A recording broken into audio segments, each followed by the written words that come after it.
Isuzu forces Saya at standpoint to go on a date with her. The location turns out to be a Magi Brilliant Park. While roaming around the place, Isuzu introduces Saya to the various attractions, and it is apparent that all of them are very unsatisfactory.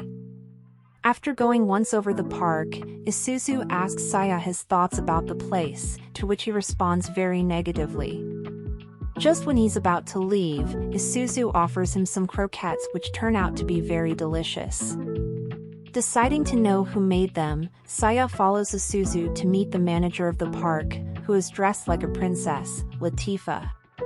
She describes the park actors are actually residents of the magical kingdom of Maple Land, and if they are not able to get 500,000 customers before July 31st, the park will be shut down.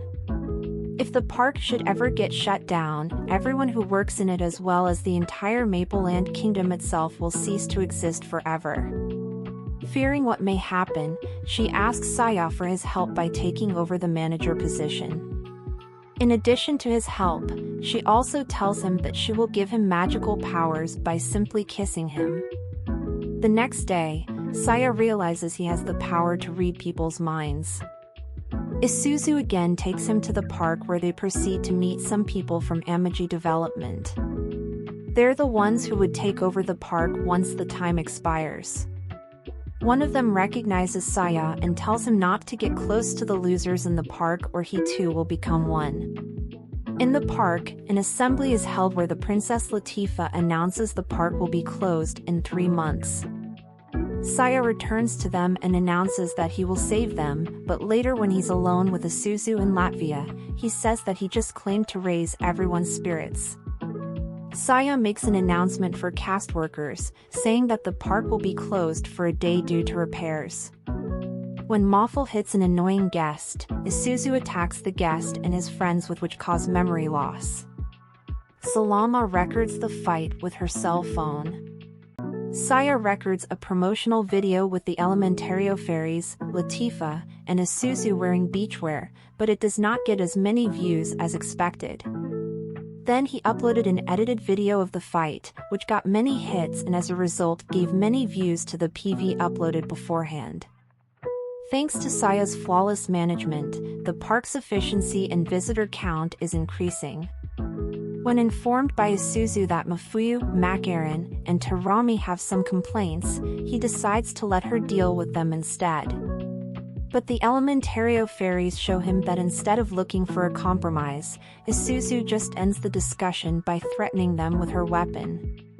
Saya then scolds Isuzu for her behavior, creating a divide between them. And the next day, Latvia asks Saya to ride the Ferris wheel with her, and on the occasion, it is revealed that he has a fear of heights. When comforted by her, Saya has the feeling that they have met before. The Magi Brilliant Park has used all its savings, and there is no money left to keep it running. However, Moffa remembers about their friend Dornell who went missing after searching for treasure in an abandoned area of the park, and Saya, Isuzu, Makaran, Terumi, and Moffa leave to investigate while facing several traps along the way. Isuzu and Makaran get separated from the others and discover that Dornell was hidden inside the cave all this time, indulging in several hobbies. While Saya and the others confront Rubrum, the Red Dragon, they learn that Rubrum and the Diggories, a group of mole-like fairies, were running away from a tyrannical empire and given shelter in the park. With the park short on staff, Syed decides to hold a job interview for new workers, and Isuzu gets herself in serious trouble when she unknowingly eats a fruit that forces her to always tell her mind, leaving her in fear of revealing her true feelings for him. Her troubles are worsened when 3 of the female applicants are the ones she sees in her dreams the previous night, causing her to think that they will either like Saya or replace her as his assistant and secretary. The park is on alert when a group of pirates from Maple Land appears to cause havoc, with Isuzu, Latifa, Moffa, Makaran, and the Elementary of Fairies in their custody. It is up to Saya and the others to make a stand against the pirates and rescue them all without having the guests realize that it is not an act. Saya gets a summer cold, but he can't afford to skip school due to his earlier absences. Sento, Makaran, Tirami, and Mafa wear a realistic suit of his body one person per day and attend school, and his instead. On the first day, Isuzu finds a love letter in Kane's shoe locker, but the sender, Suchida Kane, had only mixed up his locker with someone else. As Sento tells her inspiring words, Kane ends up developing feelings for Kana instead. The next 2 days end up with crazy incidents due to the mascot's behavior, while the fourth day ends peacefully due to Kane wearing a suit of a boy to whom Kane is trying to send the letter originally, Kimura, and lying that all the usual acts from Kane the days before were meant to drive Kane back to Kimura by making her hate Kane.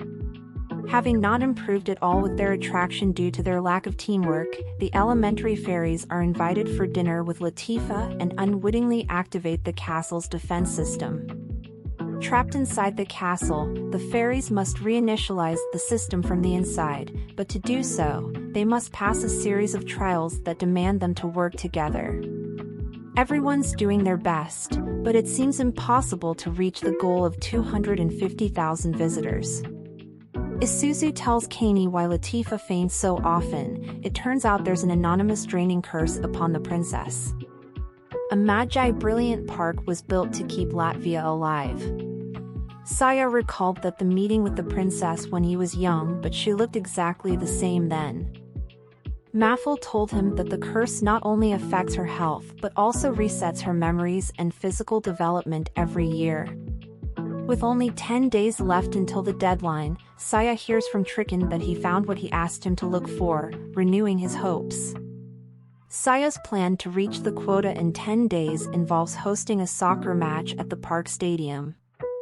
After convincing the local soccer team to play an important match at the park, Saya informs the cast that for their plan to work, a large unused area of the park grounds must be sold in order to pay for the expenses and solve their financial problems, to which they agree. They then spend the following days making preparations for the match. The final day comes at last, and with all the visitors counted and a few hours left to the deadline, Saya gets in shock knowing that there are only 252 visitors short from reaching the goal. As a last resort, the staff of Amagi Brilliant Park invite all their friends and relatives, reaching the quota in the nick of time. Announcing that it's his last day as manager, Saya reveals to the others that a huge shopping mall will be established in the land he previously sold, which will help bring guests to the park.